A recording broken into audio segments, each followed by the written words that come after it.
अपना सम्मान अपने हाथ में, क्या फायदा ऐसी जिंदगी का जिसमें अपनी कोई इज्जत ही ना हो। आज ये सोच सोच कर सुगना रोई जा रही थी। सुगना जिसकी शादी अमित से हुई थी, जो कि बड़े घराने का लड़का था, परिवार पैसे वाला था, और सुगना मध्यम वर्ग परिवार से थी। ससुर की सरकारी नौकरी थी, घर में सास देवर ननद थे। सुगना जी के पिता ने एक विवाह पत्रिका में उनका नाम दर्ज करवाया था, जिसे देखकर अमित के पिताजी ने उनसे मिलने की इच्छा जताई थी। सुगना पढ़ी लिखी थी और मुंबई जैसे शहर में नौकरी करती थी, जबकि अमित के पिताजी राधे मोहन इटवा जैसे जिले में नौकरी करते थे। अमित के बारे में उसके पिताजी ने बताया था कि उसने ITI किया हुआ है, वो भी मैकेनिकल में, और अपना खुद का काम करता है। सुगना के पिताजी ने जब जांच पड़ताल करवाया तो उन्हें सब ठीक लगा।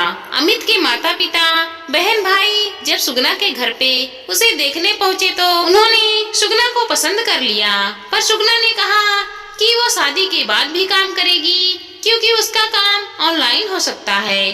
तो किसी ने भी ऐतराज नहीं किया। सुगना की शादी हो गई और वो इटवा जैसे छोटे से कस्बे में आ गई। हालांकि सुगना की माँ ने कहा भी था कि मुंबई जैसे बड़े शहर में रहने वाली सुगना इटवा में कैसे रह पाएगी, परंतु सुगना के पिताजी ने बात को वहीं दबा दिया।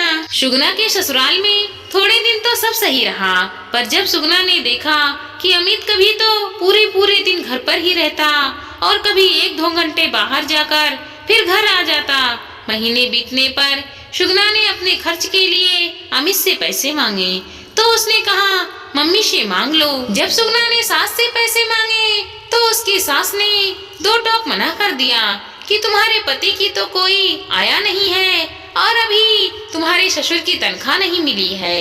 ये सुनकर सुगना ने कहा कि ये बात उसे पहले क्यों नहीं बताई गई, तो उसकी सास ने कहा कि इतनी दूर से शादी इसीलिए तो कर लिया है कि लड़की वाले ज्यादा जांच पड़ताल नहीं कर पाएंगे, वरना क्या यहाँ लड़कियों की कमी थी।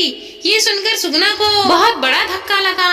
सुगना ने अपना ऑनलाइन काम शुरू किया, तभी उसकी सास और ननद को खलबली मचने लगी, जबकि सुगना घर का पूरा काम निपटा कर ही अपना काम करने बैठती थी। धीरे धीरे सास ननद ने अमित के कान भरना शुरू कर दिया कि पता नहीं फोन पर किससे बात करती है, कमरा बंद कर लेती है, हंसने की आवाजें आती रहती हैं। अमित और सुगना के बीच आन बान शुरू हो गई। सुगना ने अपने मायके में बताना उचित नहीं समझा।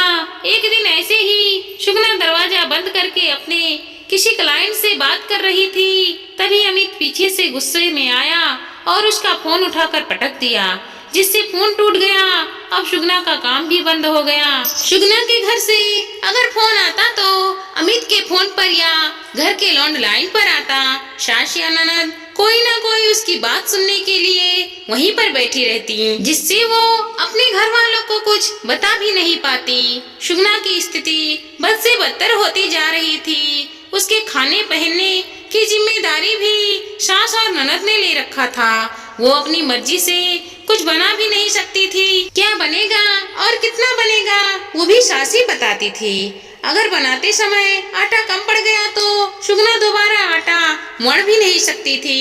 एक रात सुगना अपने घर से भागकर पुलिस थाने चली गई और अपनी परिस्थिति से अवगत करवाया। वहाँ थाना रिचार्ज ने उनके पिता से बात करवाई। सुगना की शिकायत पर पुलिस वाले उनके घर भी गए। घर वालों ने माफीनामा भी लिख के दिया, पर सुगना अब अपने ससुराल में किसी कीमत पर नहीं रहना चाहती थी। मायके आकर सुगना ने एक कंपनी जॉब कर ली और साथ ही एक NGO भी जॉब कर ली, जहां वो अपनी सैलरी का कुछ हिस्सा देकर अपनी जैसे महिलाओं की मदद करने लगी। उसने उनके लिए सिलाई मशीन की व्यवस्था करवाई। जो महिलाएं सिलाई जानती थी उनसे नए डिजाइन के कपड़े सिलवाकर ऑनलाइन बेचने लगी। आज सुगना का एक कदम उनकी आत्मनिर्भरता के साथ साथ कई महिलाओं को भी उनकी आत्मनिर्भरता की तरफ बढ़ा रहा है। दोस्तों, हमारी ये छोटी सी कहानी देखने के लिए आप सबको धन्यवाद।